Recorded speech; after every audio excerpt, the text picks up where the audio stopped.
안녕하세요. 자기 탐구를 생활 속에서 늘 하는 버릇이 생겨났는데 분리되었던 생각들이 보이기 시작하네요.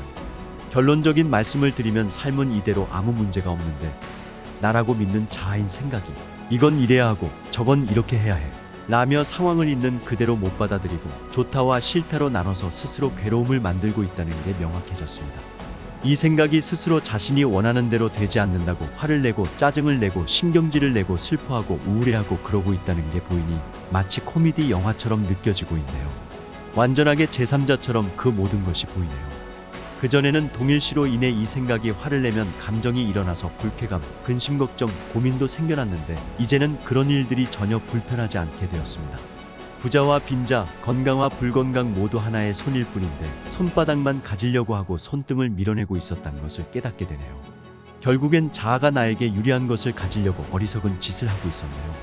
남자와 여자로 구분하지만 결국 인간이었고 남자란 게 사라지면 여자란 것도 존재할 수 없는 거였습니다.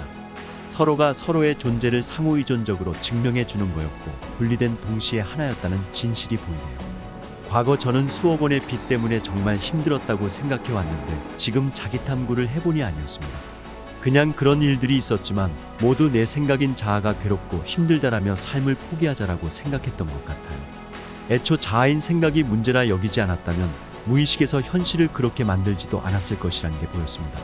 우주는 과거와 현재에도 문제없음을 인식해야 앞으로도 쭉 문제없음이 이어지는 것이었네요. 물론 결과인 열매로 열매를 바꿀 수 없습니다. 과거 기억을 자기 탐구를 통해서 바꾸면 기억인 씨앗과 현재인 뿌리가 변화하면 미래도 저절로 변화해가는 구조였다는 걸 멘탈리셋 책을 읽고 알게 되었습니다. 떠오르지 않았던 기억들이 줄줄이 올라와서 한편으로는 감사하고 고맙다는 생각이 듭니다. 여러분께 드리고 싶은 말씀은 세상에는 괴로움은 없고 상황만이 상대적인 모습으로 있을 뿐이며 나라는 믿는 자아가 좋다와 싫다로 분별 해석해서 괴로움을 스스로 만든다는 것입니다. 저 역시 자기 탐구가 쉬웠던 건 아니지만 포기하지 않고 꾸준히 영상 듣고 책 읽고 탐구하다 보니 실생활에서 적용이 되는 것 같습니다. 처음부터 잘하는 사람은 없습니다. 꾸준히 자기 탐구를 해나가실 바랍니다. 멘탈리셋 평생교육이 끝난 관계로 어떻게 점검받지 하다가 자탐 라이브에서 많은 도움을 받은 것 같습니다. 복성 선생님의 라이브 방송을 듣다 보면 내 생각들이 깨어지는 경우가 많았습니다. 내 삶이 왜 이렇지 하는 분들 계시다면 자탐 라이브를 추천드립니다.